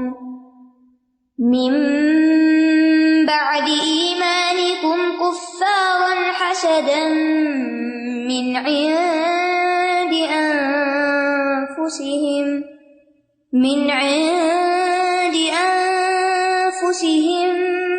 مِّن بَعْدِ مَا تَبَيَّنَ لَهُمُ الْحَقُّ فَاعْفُوا وَاصْفَحُوا حَتَّى يَأْتِيَ اللَّهُ بِأَمْرِهِ إِنَّ اللَّهَ عَلَى كُلِّ شَيْءٍ قَدِيرٌ. اہل کتاب میں سے بہت سے لوگ اپنے نفسوں کے حسد کی وجہ سے یہ چاہتے ہیں کہ کاش تمہارے ایمان لانے کے بعد وہ تمہیں کافر بنا دیں، اس کے بعد کہ ان پر حق ظاہر ہو چکا ہے تو تم معاف کر دو اور درگزر کرو یہاں تک کہ اللہ اپنا حکم لے آئے. بے شک اللہ ہر چیز پر پوری قدرت رکھنے والا ہے.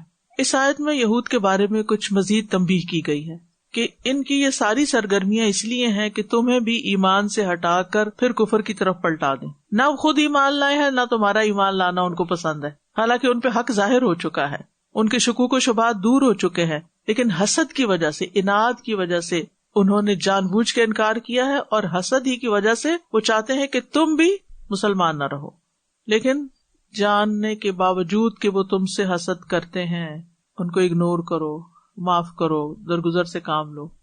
حاسد کے ساتھ کیسے ڈیلنگ کرنی ہے، بہترین علاج یہاں بتا دیا گیا، تجاہل عارفانہ سے کام لینا۔ وہ پتہ کیا ہوتا ہے تجاہل عارفانہ؟ تجاہل کا کیا مطلب ہوتا ہے؟ جیسے پتہ ہی نہیں، جانتا ہی نہیں، میں جاہل ہوں۔ عارفانہ جانتا ہوں، یعنی جان بوجھ کے انجان بننا کہ مجھے نہیں پتا۔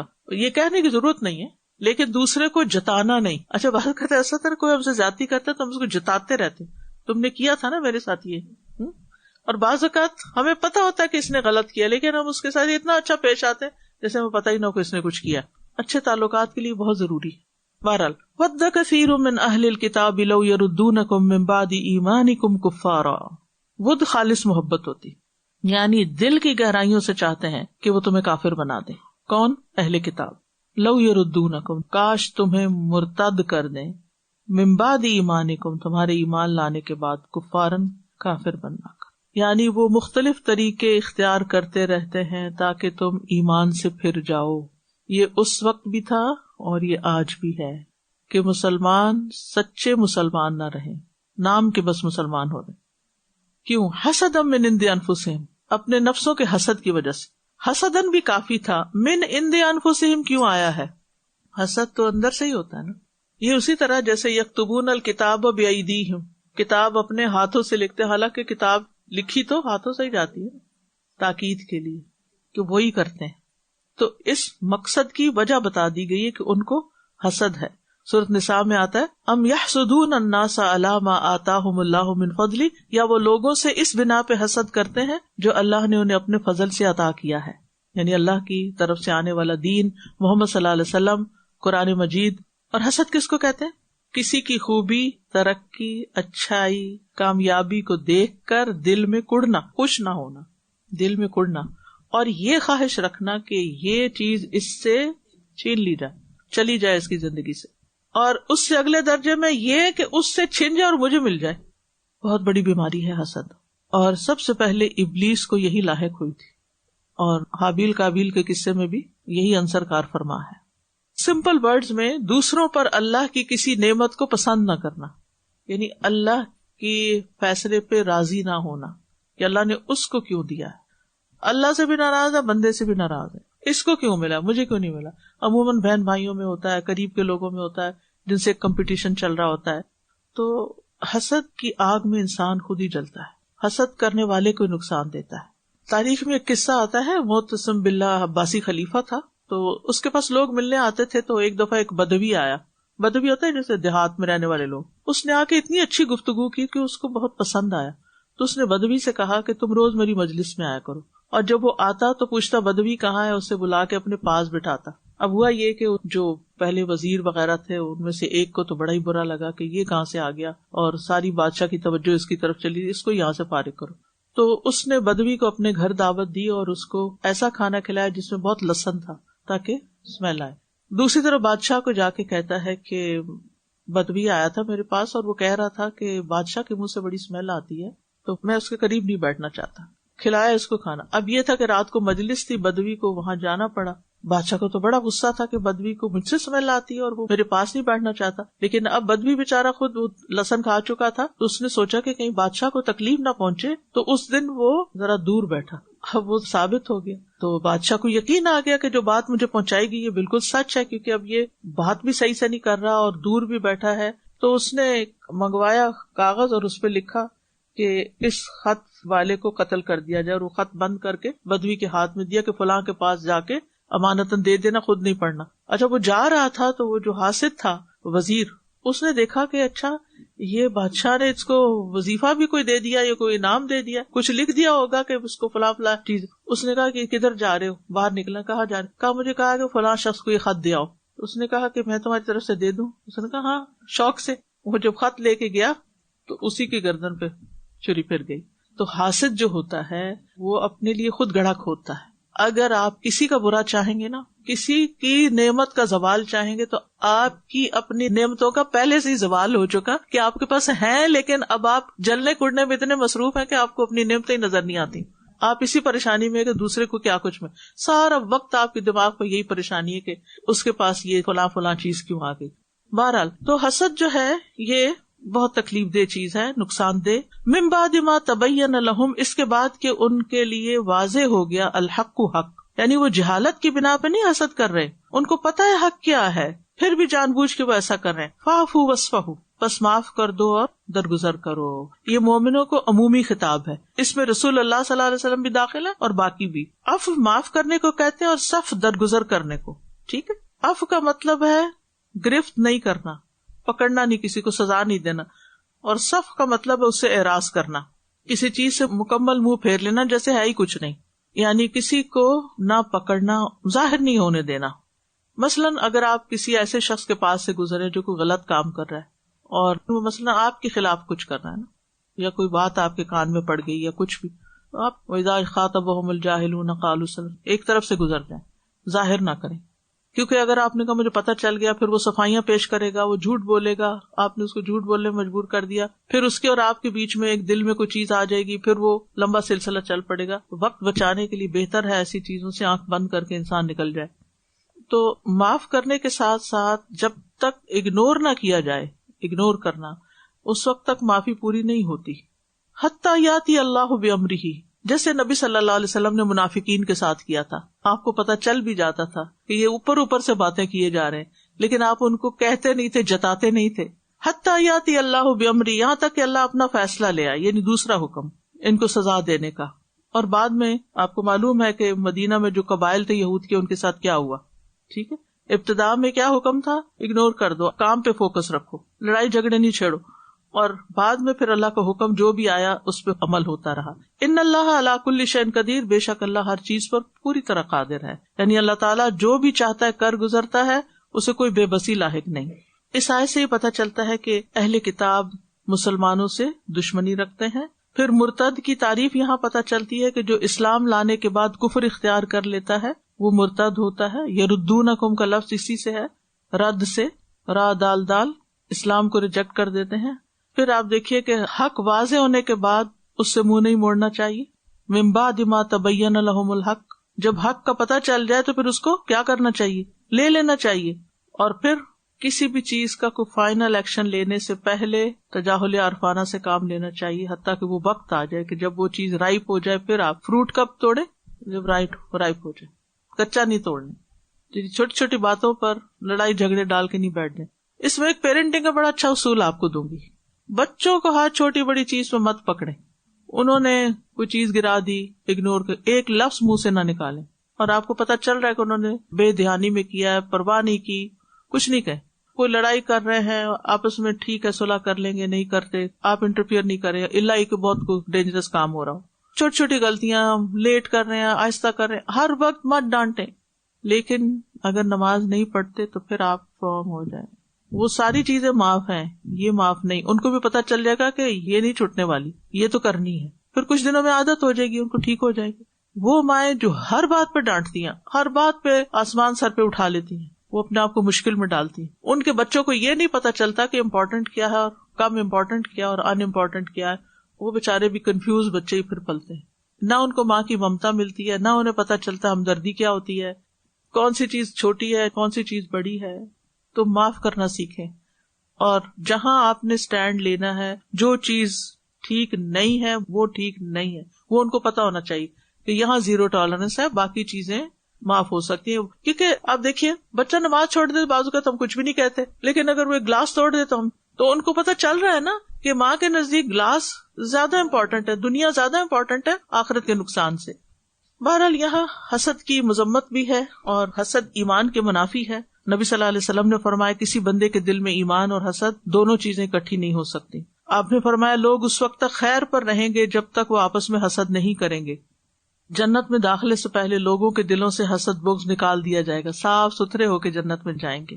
حسد جو ہے قابل مذمت عادت ہے جو جسم کو بھی نقصان دیتی ہے، دین کو بھی خراب کرتی ہے، اور پھر اس کی کوئی حد نہیں ہوتی، دن بدن بڑھتا ہی چلا جاتا ہے وہ حسد.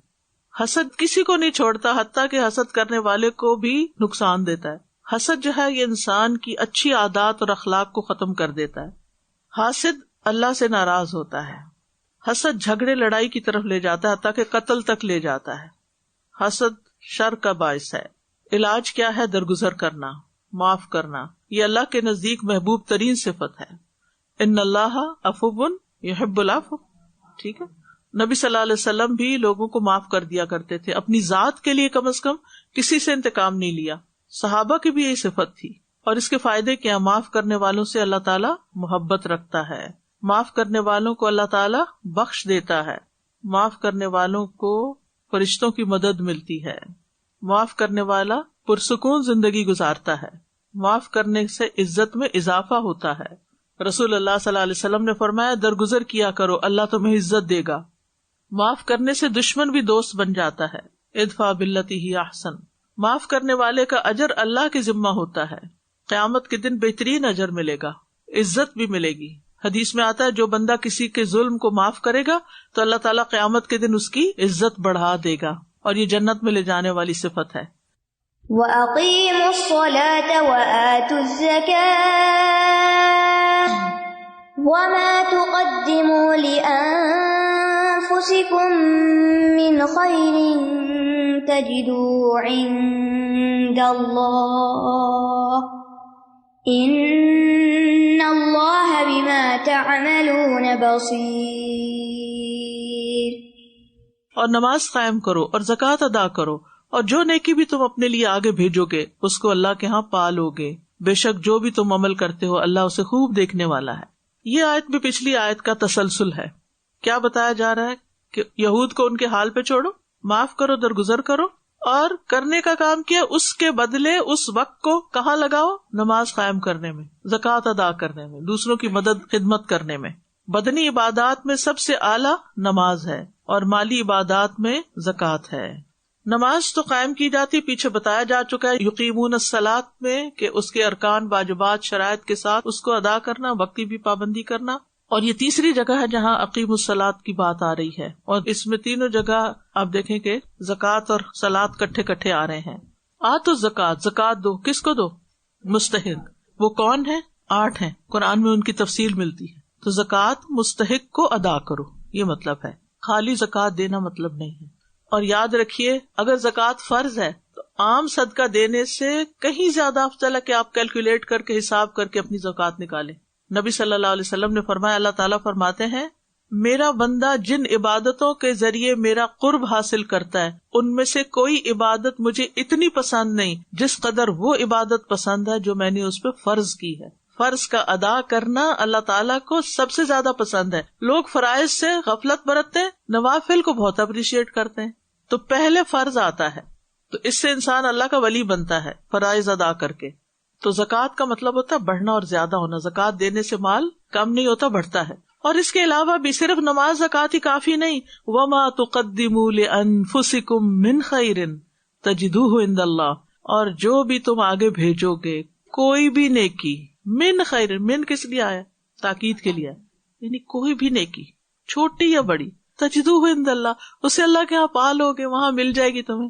دنیا میں کسی نے شکریہ ادا نہیں کیا، کسی نے آپ کو پوچھا نہیں، آپ نے زندگی بھر ان سے احسان کیا، انہوں نے دنیا سے جاتے جاتے آپ ہی پہ ظلم کر دیا، کوئی بات نہیں، سو واٹ، اللہ کے پاس لکھا ہے سب، وہ دے دے گا اجر. تجدوہ عند اللہ.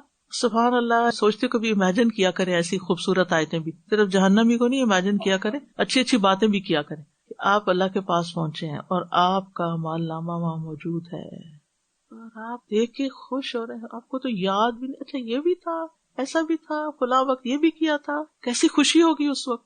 اچھا کبھی ایسا ہوتا ہے نا، ہم بھول کے اپنے کچھ پیسے اپنی کسی کتاب میں رکھ کے بھول جاتے ہیں، پھر کسی وقت وہ کتاب کھولتے، اوف یہ کب رکھے تھے، یہ کہاں سے مل گئے.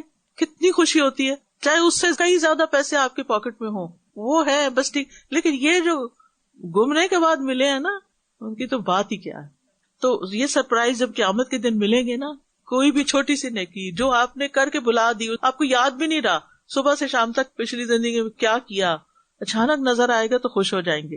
بس دعویٰ کمپین میں آپ نے ڈالے، کسی نے وہ آیت پڑھ لی، وہ مسلمان ہو گیا، وہ اس نے پتہ نہیں کیا کیا کارنامے کیے، آپ کو تو پتا بھی نہیں، وہاں جا کے کھلے گا. تو ایسی چھپی نیکیاں جو ہوتی ہیں نا کہ خود بھی نہیں، دائیں ہاتھ سے دے تو بائیں کو بھی نہ پتا ہو کہ کیا کیا. وما تقدموا لانفسکم من خیر تجدوہ عند اللہ، اس کو اللہ کے ہاں پا لوگے، وہ تمہیں مل جائے گی، گمے گی نہیں کہیں. یہ یہاں کی چیک ان تھوڑی ہے کہ آپ نے سارے ٹیگ بھی لگائے سب کچھ اور وہ آپ کا جو لگیج تھا وہ کہیں سے کہیں پہنچ گیا اور پھر آپ کو کلیم کرنا پڑا کیونکہ ملا بھی نہیں واپس. تو پھر خیر سے مراد یہاں مال اور اعمال دونوں مراد ہیں. ٹھیک ہے، خیر کا لفظ قرآن میں مال کے لیے بھی استعمال ہوتا ہے، مال بھی اور آپ کے اعمال دونوں ہی. اور ایک دانہ کتنا بن جاتا ہے؟ 700. سبحان اللہ. معمولی نیکی بھی صدقہ ہے اور ہر نیکی کے بدلے اجر عظیم ہے. حدیث میں آتا ہے کہ تم میں سے ہر شخص کو آگ سے بچنا چاہیے اگرچہ کھجور کا ٹکڑا دے کر ہی کیوں نہ ہو. ان اللہ بما تعملون بصیر، بے شک اللہ جو بھی تم عمل کرتے ہو اس کو دیکھ رہا ہے، اس سے غافل نہیں ہے. تو اس آیت سے کیا پتہ چلتا ہے کہ نماز قائم کرنا واجب ہے، زکوٰۃ دینا واجب ہے، اور نماز زکوٰۃ کے علاوہ بھی کوئی بھی جو نیکی انسان کرتا ہے وہ ضائع نہیں ہوتی الا یہ کہ انسان خود ضائع کرے. چھوٹی نیکی ہو، بڑی نیکی ہو، قولی ہو، فعلی ہو، مالی ہو، سب جمع ہو رہے ہیں، سارا بینک بھرا جا رہا ہے آپ کا وہاں کا. تو ہر نیکی اللہ کے پاس محفوظ ہے اور قیامت کے دن سامنے لائی جائے گی. یوم تجد کل نفس ما عملت من خیر محضرا فمن یعمل مثقال ذرۃ خیرا یرہ. ذرے کے برابر نیکی بھی انسان دیکھے گا اور انسان پہ ذرے کے برابر بھی ظلم نہیں ہوگا. یہ آیت مجھے بہت پسند ہے. ان اللہ لا یظلم مثقال ذرۃ وَإِن تَكُ حَسَنَةً يُضَاعِفْهَا وَيُؤْتِ مِن لَّدُنْهُ أَجْرًا عَظِيمًا. ذرے کے برابر نیکی پر بھی اللہ اجر عظیم عطا کر دے. کتنا قدردان ہے ہمارا رب، اضافے کے ساتھ ملے گا. 10 گنا تو ہے ہی ہے، کسی کو 700 گنا اور کسی کو اس سے بھی زیادہ. ارادہ بھی کر لے تب بھی ثواب مل جائے گا. اس لیے کسی نیکی کو حقیر نہ سمجھا کریں. کسی بھولے بھٹکے کو رستہ دکھانا، مسکرانا، نیکی کا حکم دینا، نابینا کے ساتھ چل کے اس کو منزل پہ پہنچانا، راستے سے کوئی چیز ادھر ادھر جو اٹکنے والی وہ ہٹا دینا، کسی کے ڈول میں پانی ڈال دینا، یہ سب حدیث سے پتہ چلتا ہے کہ نیکیاں. وَقَالُوا لَن يَدْخُلَ الْجَنَّةَ إِلَّا مَن كَانَ هُودًا أَوْ نَصَارَىٰ تِلْكَ أَمَانِيُّهُمْ قُلْ هَاتُوا بُرْهَانَكُمْ إِن كُنتُمْ صَادِقِينَ. اور وہ کہتے ہیں ہرگز جنت میں داخل نہ ہوگا مگر وہ جو یہودی یا نصرانی ہو. یہ ان کی آرزویں ہیں. کہہ دیجئے لاؤ اپنی دلیل اگر تم سچے ہو. تو مسلمانوں کے دل میں شک اور تردد پیدا کرنے کے لیے آپ دیکھ رہے ہیں مسلسل آیات ایک ہی قسم کی آ رہی ہیں. جس طرح نسخ کا مسئلہ اٹھایا گیا اور جس طرح سوالات کے ذریعے اکسایا گیا، یہاں ایک اور چیز کے بارے میں بتایا جا رہا ہے کہ یہودی کہتے ہیں کہ صرف یہودی جنت میں جائیں گے، عیسائی کہتے ہیں صرف عیسائی جنت میں جائیں گے، مشرکین سمجھتے ہیں صرف وہی کامیاب ہے، انہی کا دین ٹھیک ہے. یعنی یہ نہیں کہ یہودی کہتے ہیں کہ یہودی اور عیسائی بس جنت میں جائیں گے. یہودی یہود کے بارے میں کہتے ہیں، عیسائی کو جنرل بات کر کے اکٹھا کر دیا گیا یہاں، یعنی لمبی بات کو مختصر کیا گیا ہے. فرمایا تلک امانیہم، یہ تو ان کی خواہشات ہیں، یہ تو ان کی آرزویں ہیں. تو معاملات خواہشات اور آرزوؤں پر مبنی نہیں ہے اللہ کے ہاں. امانی امنیہ سے میں نے ایک اور معنی بھی بتایا تھا، تلاوت کے معنوں میں بھی بغیر سمجھے تلاوت کے لیے بھی لفظ آتا ہے، یعنی یہ باتیں صرف پڑھنے کی حد تک ہے، اس کا مطلب نہیں سمجھتے. قل ہاتوا برہانکم ان کنتم صادقین، کہہ دیجئے لاؤ اپنی دلیل اگر تم سچے ہو. اللہ اکبر. ہر ایک کلیم کرتا ہے. آج آپ دیکھیں مسلمان سمجھتے ہیں صرف وہ جنت میں جائیں گے، یہودی اسی طرح سمجھتے ہیں، عیسائی اسی طرح سمجھتے ہیں، باقی ریلیجنز والے بھی یہی سمجھتے ہیں. لیکن معاملہ کسی خاص گروہ میں ہونے کی وجہ سے نہیں ہے کہ فلاں اس گروہ میں سے ہے اس لیے اس کو جنت، یعنی ایون اگر کوئی مسلم بھی ہے تو صرف اس کا مسلم ہونا کافی نہیں ہے. ہر ایک کو انڈیویجلی اپنے اعمال کے مطابق ہی جزا ملے گی. ٹھیک ہے، اور اس کے لیے دلیل ہونی چاہیے. اللہ سبحانہ وتعالیٰ زبانی دعووں کو کچھ نہیں سمجھتے. آپ کو کوئی بھی چیز کس بنیاد پر یقین کرنی چاہیے؟ دلیل کی بنیاد پر. ہاتوا برہانکم. تو جنت میں داخلے کے لیے ایمان شرط ہے، نیک اعمال شرط ہے. نبی صلی اللہ علیہ وسلم بھی کسی کو اپنی مرضی سے جنت میں نہیں بھیج سکتے. اور پھر اس آیت سے کیا پتہ چلتا ہے کہ ایسے دعوے نہیں کرنے چاہیے. عمل چھوڑ کے خالی تمنائیں فائدہ نہیں دیں گی. انسان جو کچھ بھی کرے دلیل کی بنیاد پر کرے. جس چیز کو نیک عمل سمجھ کے کرتا ہے اس کو دلیل کے ساتھ کرے. بَلَىٰ مَنْ أَسْلَمَ وَجْهَهُ لِلَّهِ وَهُوَ مُحْسِنٌ فَلَهُ أَجْرُهُ عِندَ رَبِّهِ وَلَا خَوْفٌ خوف عليهم ولا هم يحزنون. ہاں، جس کسی نے اپنا چہرہ اللہ کے لیے جھکا دیا اور وہ محسن بھی ہو تو اس کا اجر اس کے رب کے پاس ہے. ایسے لوگوں کو نہ کوئی خوف ہوگا نہ وہ غمگین ہوں گے. یعنی جنت میں جانے کے لیے کسی گروہ کا فرد ہونا کافی نہیں، یعنی کسی خاص گروہ سے تعلق ہونا کافی نہیں، بلکہ اس کی 2 شرطیں ہیں. نمبر 1، اپنا چہرہ اللہ کے تابع کر دے. جب چہرہ اللہ کے لیے ہو جاتا ہے، اللہ کی طرف ہو جاتا ہے، تو پھر کیا ہوتا ہے؟ آپ جدھر منہ کرتے ہیں ادھر ہی سارا جسم بھی کر لیتے ہیں، پھر آپ کا رخ ادھر ہی ہو جاتا ہے. اور ویسے بھی کہ چہرہ انسان کے سر میں ہے اور انسان کی نیت مراد ہے، یعنی کیوں کوئی کام کر رہا ہے. اور دوسرا ہے محسن، یعنی اچھا عمل، نیک عمل بھی کرے جو قرآن و سنت کے مطابق ہو. پہلی شرط نہ ہو تو منافقت اور ریاکاری ہے. اللہ کے لیے کام نہیں تو کیا ہے؟ پھر دکھانے کے لیے تو ریاکاری ہے. اور دوسری شرط پوری نہ ہو تو بدعت اور گمراہی ہے جو سنت کے مطابق نہیں.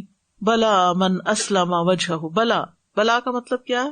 کیوں نہیں. من اسلم، جو بھی اسلام لایا، جس نے بھی سپرد کر دیا، وجہہ اپنے چہرے کو، اپنے دین کو، اپنے عبادت کو اللہ کے لیے خالص کر لیا اور سجدے میں زمین پر اپنے چہرے کو رکھ دیا ایک اللہ کے لیے. وہ محسن، اور وہ محسن بھی ہے، یعنی صحیح سنت کے مطابق عمل کرنے والا ہے، احسن عمل کرنے والا ہے. فلہ اجرہ عند ربہ، اس کا اجر اس کے رب کے ہاں ہے. ولا خوف علیہم ولا ہم یحزنون. رب کے ہاں اجر کی کیا شکل ہے؟ جنت بھی ملے گی اور جنت میں خوف اور غم نہیں ہوگا. خوف کس چیز کا ہوتا ہے؟ خوف ہوتا ہے مستقبل کا اور غم ماضی کا. دنیا میں یہ دونوں چیزیں ہوتی ہیں، انسانوں کو بھی پیغمبروں کو بھی. ٹھیک ہے، موسیٰ علیہ السلام لاٹھیوں اور جو رسیاں پھینکی گئی تھی ان سے فاوجس فی نفسہ خیفۃ، موسیٰ علیہ السلام ان سے خوف میں مبتلا ہوئے تھے. تو اس سے پتہ چلتا ہے کہ دنیا میں بھی خوف ہو سکتا ہے اور دنیا میں غم بھی ہو سکتا ہے، جیسے کس نبی کو ہوا تھا؟ یعقوب علیہ السلام. لیکن یہ دونوں کیفیات ہونے کے باوجود مومن اپنے رب سے راضی رہتا ہے.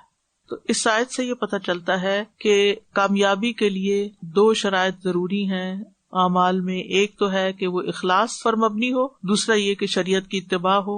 منافق کی نیت ٹھیک نہیں ہوتی اور فاسق کا عمل ٹھیک نہیں ہوتا.